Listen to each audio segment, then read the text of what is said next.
Hello and a very warm welcome to you all. I'm Vikas Nangia with Focus Live Season 4.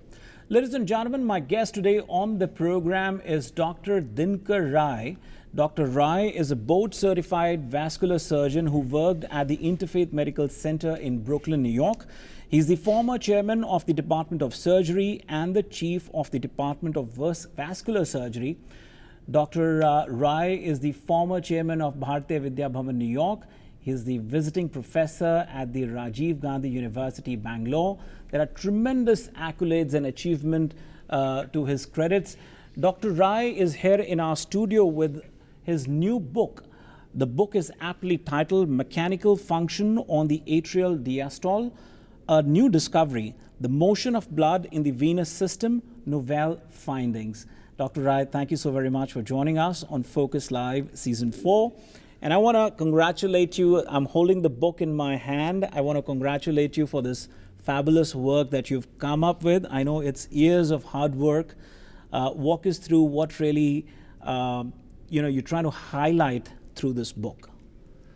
The biggest, this is my, as you said, is 35 years of my work. It is accidentally thrusted on my consciousness. Initially, I'm not a heart surgeon. I'm a peripheral vascular surgeon. Right. But I was very much interested in venous part of the arterial vascular surgery. It was not developed in this country. 1980s when I started, 79 when I started my practice, I was the bottom in the list of the doctors in a very huge hospital that's known as the Brooklyn Jewish Medical Center, probably the second place where the cardiac surgery was done that time in Brooklyn. Mm-hmm. And arterial surgery was just developing and it was exciting for everybody. So arterial vascular surgery means arterial surgery. Right. They operated on the arteries. Right. So the venous side was left out completely. And here I am just finished my residency and starting my attending, trying to make a living, and I'm at the bottom. And if I get one case of arterial surgery in a month, it is a big deal. Blessing for me. Right. So I had to do something to make a living. So immediately I thought, the venous side, nobody's touching. Actually, the venous ulcers, 10 years, 12 years, 14 years going on for a patient, he has to suffer it. And the maximum he got was a tender care with a dressing by the lowest in the hierarchy of medicine, there's the intern. He was left out of this. So I thought, let me start this new thing, and I started taking care of the wounds. No sooner, my office was flooded with patients. Is that? Yes, because nobody was taking care of them. Then, Right. That time there was not much was known. Right. So I used to take care of them, dress them, and send them home. It was not enough for me. Right. Then I said I'll start understanding the venous system Right. as a whole, which is left out. Right. We don't even know how the blood is circulating in the veins. Right. Actually, to tell you frankly. Yeah. We have got some theories which is not satisfying even today, but we hang on to that. So I started studying it. So during that time, I had to study it by a particular test. It was an old test, not even practiced, because the test by itself needed a small procedure. If the test needs a procedure, it won't become popular. Right. So we have to reinvent that test. It's known as descending phlebography. I did for that I have to invent a catheter. You have to put the catheter in a retrograde fashion in the veins. Right. Without causing damage to the valves. There is a one-way door in the Right. veins, which opens towards the heart. Right.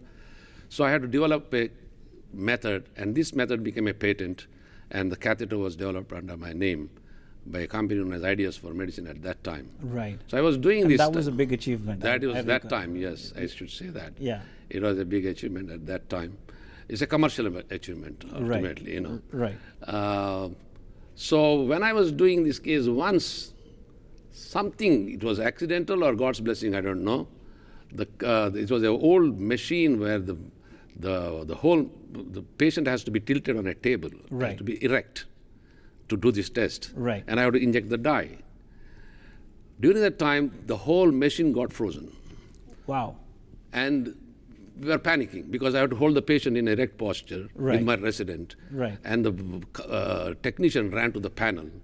And all that, the whole room is dark. And all that you can see the fluoroscopy screen because it was going on. Right. It was also frozen. Right. You cannot stop it. And then we can, because literally I can hear my own breathing in the room. And but the time the contrast got washed out, and a little bit of the contrast got caught in the web of these valves. And we are breathing heavy and looking at the screen, and suddenly in that moment, I saw these valves are opening and closing. I was surprised. And it's not just opening and closing just like that. It's opening and closing like a heartbeat. Wow. Doing every heartbeat like that. Right. And I told my resident, look, my God, look at this, valves opening and closing. Then it was a passing moment when everything went on well, and then we came back. And then But that stayed with you. But stayed with me. Wow. It should not only But stay with me. that's a good observation that it stayed with you, and then you were more curious at what really happened. It is an observation in a panicky moment. Absolutely. But it stayed with me not because of that, it was haunting me. Right. It's like somebody is telling me every day, night, look, there is something more than that. Right. How the valves can open and close. Right. Then I started thinking whether it's a passive movement or an active movement. Well, there is primary in the valves. Primarily it can open and close. Right. Or it is secondary. Right. Secondary means there must be another force, right? Right. This is primary force. Miracle, yeah. Look at this is primary force. Right. But this is secondary force. Right. There must be somebody pushing it. Right. If it is going synchronously with the heart, then heart must be playing some role. And then I went to the history. Believe it or not, 400 years back, there was a guy known as Equipadente in Padua University in Rome. He, first time, by simple tests, he understood the function of the valves. Till then, nobody knew the function of the valves. See, when you occlude the muscle, the vein becomes popped up. Right. And you can when we hold the wrist in our hand. And then yes. you can see the small bulging. Correct. The bulging where the valves are. Valves are butterfly doors, opens like this. Right. Towards the heart. Correct. He said, they are one-way door, opens towards the heart, and the blood can move up. That is his greatest discovery. He became a celebrity. They made him the chairman of the Department of Anatomy in Padua that time for that. Right. Then there is nothing written about valves. This is new thing, motion of the valves. 400 years later, Right. I am an immigrant from India working in United States. Yeah, small boy, identifying or discovering the motion of the valves. It was very exciting for me. Even now, if you can all see, open the YouTube in my name, you can see that. I put videotaped it. This and is streamed it. fantastic. Make me understand, there was very little or no reference in the previous, in the previous theories. And you said that less information was available. What was your starting point like, other than this particular thing? When you were making your novel findings, you came out with a curiosity that how did that, miraculous thing happen? How is the heart functioning?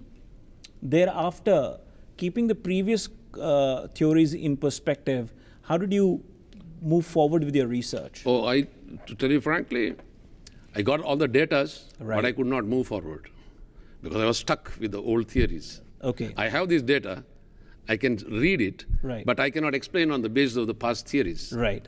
So when I see this motion of the valves, then I had to prove where is it coming from. Right. And what efforts were put in to prove Okay. that? That's Yes, exactly what I that is want to exactly know. Yeah, you that all want exactly- to know. That yeah. is then I was lucky to tell you in a way.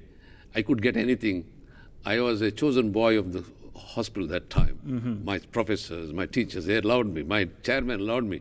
I don't know. He had some kind of a faith in my work, or I don't know what it is. Right. He would give me anything. He gave the whole dog life to me to work anytime I want. Wow. You look. That was the trust and confidence on Yes, and also I am working as a full-time practitioner. Right. Nobody does research, and I am doing this research at the spare time of my life.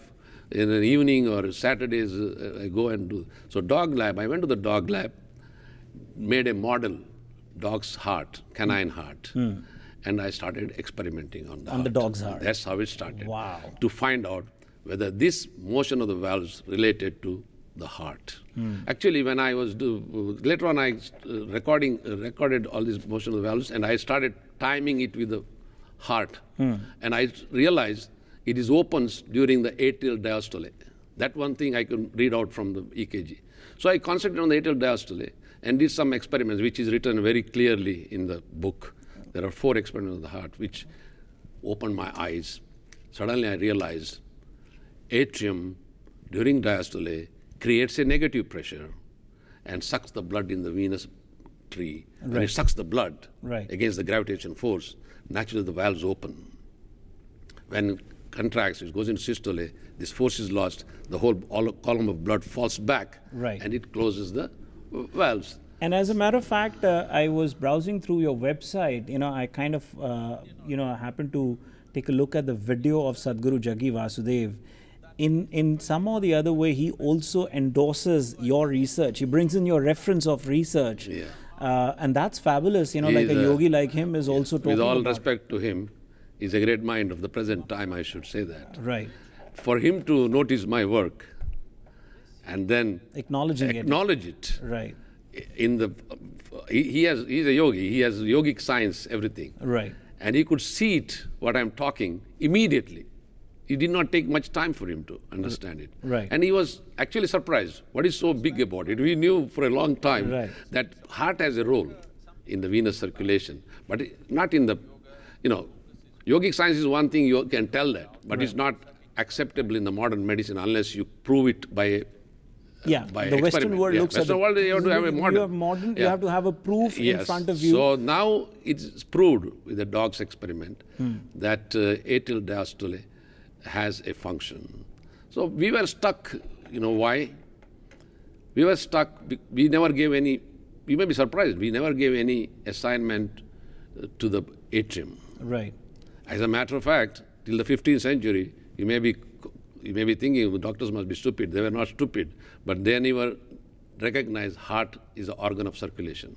Wow. 15th century. And you bring in the reference in this book about Sir William Harvey as well. Talk about that. How are you trying to connect the dots between your research and with Sir William Harvey? I have to take you a trip, you and the audience, back 2,000 years. I can go very easily, okay? Because last 35 years I've been doing it in the night, daytime. You can converse. You've been living this. I'm living with them. Right. Not only with you all, I can live with them. I can converse with them. Wow. Yeah, absolutely. I can converse with Aristotle. That deep Galen, research you had been doing. Yes, Galen or William Harvey, like sitting and talking to them. That's why I can get an insight.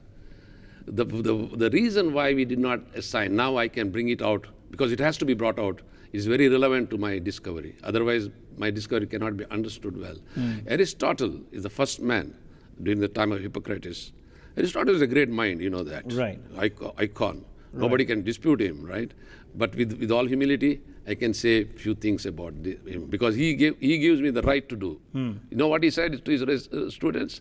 If you find something absolutely a fact by certain experiments and deductions, then if it contradicts the past thinking, then the past thinking or the statement should be modified or it should be discarded. He was that open. That means he gives the right. He gives you the right. He gives you the right to tell him. And you're privileged to do that. Yeah. What happened to him is he's a son of a physician. He was not a doctor. Right. But he has a curious mind. He used to dissect on dead bodies. And first time when he's the one who dissected on the heart and wrote something, anatomy of the heart. Right. That became the teaching, school after school, till 15th century in Padua when William Harvey went to learn medicine. So what he learned? He learned anatomy of Aristotle, physiology of Galen, biology of Galen, philosophy of Galen. He learned that. This is the curriculum vitae. Right. So he is brought out with that same thinking, what Aristotle said. What Aristotle said, he saw the organ, heart, he cut it open, and he saw two big chambers, empty inside. It's like a belly. Right. That's why he called it as ventricle. Right. Ventricle is a Latin word. It's a belly. Right. In Hindi, if you had done the same dissection at that time, because you would have called by Hindi word peti. Right. Like so everybody would have called the heart as peti. Pate, yeah. He called it ventricle.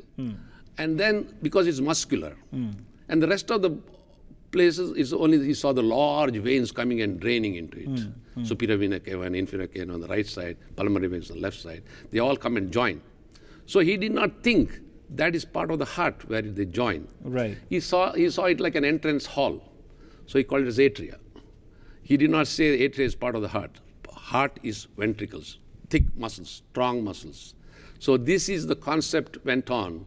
And when William Harvey came to study under Padua, in Padua University, under Equipedente, Right. because he was a celebrity, he was so excited about the venous valves. See, venous valves, Right. because of the venous valves function, he was completely obsessed with the venous valves.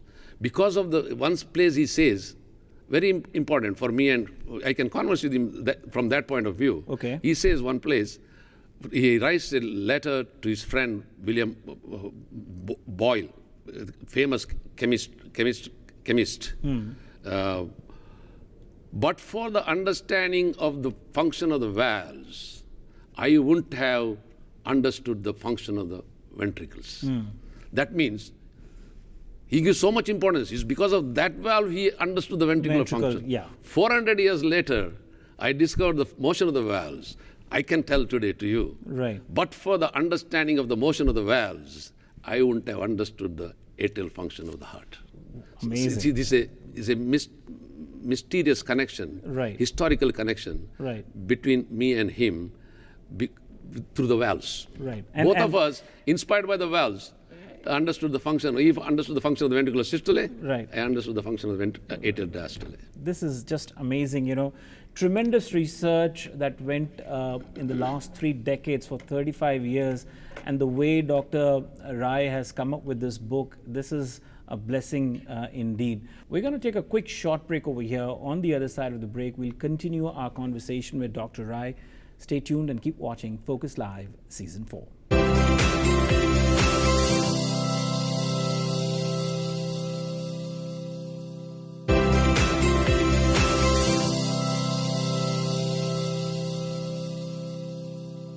Dr. Rai, thank you once again for joining us. And just during the break, I've been reading at the contents of this wonderful book, and the way the chapters are laid out, this is incredible. First you lay out the history of circulation. You sort of lay the foundation, and then you have a chapter on Sir William Harvey, on his previous theories. You try to connect the dots. You move forward with the present concept, and then the mystery of venous valves and motion of blood in the venous system, the novel findings. So it's not that he's just jumping straight into the novel findings. He's actually laying out the foundation, what the previous theories were and how things have progressed over the years and what are the present day findings. And slowly, gradually, you move on with the other things, and some of the accomplished doctors, medical professionals in the industry have noted this work of yours and have been appreciating these novel findings.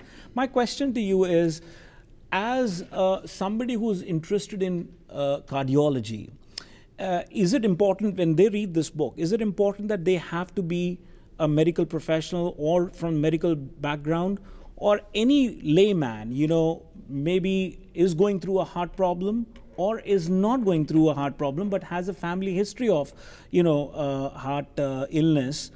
Is this book for everybody or for some limited segment of the community? This book as a...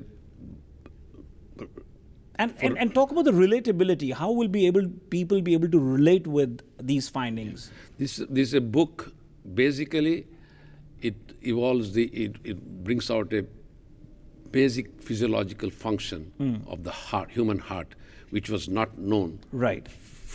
hitherto. Right. From that point of view, it is a curiosity for the entire human. And it's an easy read. By the way, I've read a few chapters. It's an easy read. That's another best part.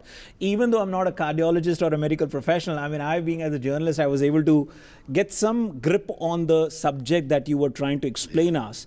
But I'm sure the people who are going through this kind of, cardiology issues, heart issues, they'll be able to connect better with it, right? They'll be able to connect, but this is a book for everybody from that point of view, because it's a historical discovery. Yeah, discovery. For entire humanity. From that point of view, it's interesting. And also from the point of view of history, is very interesting. Right. Like for you to, first time to say, understand, heart had no place as an organ of circulation. Right. During that time, 15th century before, liver was the organ of circulation. And liver was the organ of circulation. So everybody symbolized liver as the symbol of love. So those days they said, you are like my liver. Right. Not They like used to heart. say, in Hindi, they used to say, mere jigar ka tukda. I brought the that. liver is like jigar, basically. So Actually- now people always thought that jigar is heart, actually. That is brought, that is a new finding. Right. I'll tell you one thing about it. There's a new finding brought out in this book. Right. During those days, liver was the symbol of circulation. And then when the Ottoman Empire conquered Spain and they made Cordoba University, they translated all the Greek work into Arab. Right. That time they also translated liver is the organ of circulation. Right. And that is how the idea of liver or this concept went to Urdu during the time of Mughal, Arabic words. Right. And even today, the Bollywood writers say, Jigar ka tukda. yeah, Kaleja hai. Kaleja hai. Correct. No, Kaleja is the biggest word. Correct. Even today they Correct. they say use the heart also. Right. So imagine the connection. That's from that point of view, everybody should read it. Right. But the scientific part, it opens the door. Right. Now, Now, this door is such big, everybody can do new research. And sky is the limit for the research. on the sidelines, or should I say, along with this research, the novel findings that you have discovered, can you talk about, given your vast experience in the field of cardiovascular surgeries, can you talk about some of the latest developments that are, new scientific developments that have happened that the viewers should be aware of? See, right now, we think ventricle is the only organ chamber which has function. So entire research, everything what you have done, you have pacemakers, you have so many other devices, everything, the medications for heart failure, talk anything about heart, it revolves around ventricular function only, because atria has no function. Right. Now, the moment you come to accept atrial diastole is an active phenomenon of the heart, it dilates, expands, and creates negative pressure and is a cause for circulation of blood in the venous system. Now, I opened the door that the research will revolve around atrium. Right. What happened to the ventricular side? That Same thing can happen in the new medications, new devices, new now things, it will be all new entities. from the atrial diastole Yes, perspective. yeah. For example, I'll give you a very simple example. We treat heart failure. Today we call it as right heart failure and left heart failure. What they mean, cardiologist means is a ventricular failure. He doesn't think about atrium because atrium has no function. There are patients, a lot of patients who have normal ventricular function, but if they have heart failure, they treat for heart failure. But tomorrow, a time will come, he will say it is right atrial failure, left atrial failure, right ventricular failure, left ventricular failure. And he can diagnose it. There will be diagnostic methods will develop. They will develop within no time, Right. The human mind, there are geniuses. Right. You have to give them a reason.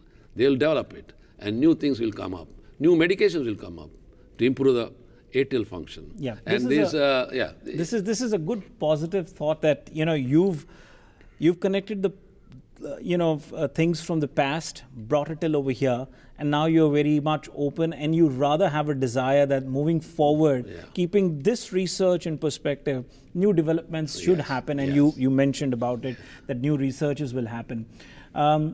Dr. Rai, as gradually we're coming towards the end of the conversation, I want to talk a bit about your achievements in the other areas as well, the achievements in the area of sports. Yes. You're one of those individuals who are much appreciated by the legendary cricket players till date. Players such as Sunil Gavaskar, Vishwanath, all these players continue to be in touch with you. They're friends. You guys have played together. We played together like kids. Exactly. When we were kids, we played. So for you, it's like nostalgia. Yeah. Whenever you folks meet in person, what's the conversation that you guys talk about? When we meet in person, it's only cricket, even today. Exactly. How some of the matches and how you guys played back then, and how do you guys really talk about the commercial aspect, how cricket has grown now from that was big. I think if I have to give credit, uh, why, who put, who changed the entire scenario of cricket from what it was when we are playing. Right. We played without helmet. Okay. Correct. If I have a center guard, is the biggest thing for me. Right. Right. And if I get water during the water break, it's a big thing This for me. we're That's how talking we about, play. this we're talking about 70s, right? 70s. And I was also moving up in the field of cricket. And my teammate, Prasanna and Chandrasekhar were my teammates. Right. And two legendary bowlers of the world became best bowlers. Sunil Gavaskar and I played as opposite captains. Right. He was leading. He was leading the Mumbai In the team national level, in the final important match in the national level, Right. we were tossing the coin in the finals. Wow. And we were crossing roads, actually. After that, I realized that I was to play for Karnataka and he was to play for Bombay, because of our performance during that time. Right. But the game, I remember even today, 24th or 26th of April 1970, Wow. he made debut to Bombay. I was to play, I was called by Timmapaya, the secretary. Young man, come, you have to put on some weight, you have to play an important game, he said. I went for practice a couple of days. Then I could not concentrate on my subject. On the same day, I have to take obstetrics, surgery, and medicine. I was debating and debating. Then I said, I can't make both of them. I have to give up one of them. During that time, I became a doctor, that take precedence. Listen, and then I took my exams, I wrote a letter, please give my spot to somebody else. I wrote a letter, said goodbye. I never saw the bat again. But because for 2 years it was very depressing. I am so sure. But retrospectively, I should say, I'm very happy what decision I took. Yeah. I did something in medicine. Right. No, there are great achievements at your end, but I'm sure that the cricket stays in your heart as the science does. And that's one of the reasons that whenever these legendary cricketers are visiting in this side of the world, they are always staying with you. They are in touch with you. You guys, mingle with each other. And especially, let's put it like this, on practical note, in 70s, nobody knew that you could really make a career out of, cricket. Or that's why I say the credit goes to Sunil. Right. What he did as a batsman is great, but what he did after giving up cricket to the Indian cricket, Right. I hope people will recognize his work. Yeah. He put it in the highest pedestal. Today, anybody play cricket can make living. Right. And we are all become big cricketers because of everybody plays big cricket. Right. Everybody now asks me, did you play cricket like that during that time? My aunts and uncles are calling and asking me nowadays. Right. And I should thank Brijesh Patel, who played in my team. Right. He was also a great cricketer. They all joined together, put my name on the honor roll of Chinnaswamy Stadium. That is, again, yet another achievement. Thank Your life is all full of several accomplishments and achievements. So may God bless you. Vishy also have to mention, we played together. Yeah, may God bless you with all the achievements and the success, the glory that you've achieved in your life. Listen, we're running out of time, but I really wanted to have a conversation on Vedanta as well. You're a great scholar. He's written so many articles on that, but I guess I'll have to hold on to that for the next time. One sentence I can tell about Vedanta, because this every Indian should know. I think let's wrap up the conversation on that positive note of Vedanta. Because I am a student of Kapila's Sankhya philosophy. Right. And I did a lot of research on that. And I traced the education of Pythagoras. You won't believe that. Before Pythagoras, Greek philosophy is like kindergarten stuff for Indians. Right. That was all in stories. But he, during the younger days, came to India, studied Kapila's Sankhya philosophy. He took the ideas of soul, reincarnation of the soul, karma, what is rebirth, all these things he took. And ultimately, he became such a big philosopher. He started the Alexander School of Philosophy, out of which comes Socrates, Plato, Aristotle, and even Alexander is the student of Aristotle, you know that. So, at least before, for the Westerners, philosophy starts from Greece? No. Philosophy for the Greeks starts from India. From India. It's not that we are proud about it, but we should, as Indians, we should accept and be proud about it. And we should be proud and we should cherish that. Yeah. It stays with us. Dr. Rai, it was pleasure interacting with you. May God bless you with good health and all the success and glory. Ladies and gentlemen, Don't go away. Focus Live will continue. This is our author's special episode. On the other side of the break, we'll have another author on another interesting subject. We'll be right back after these messages.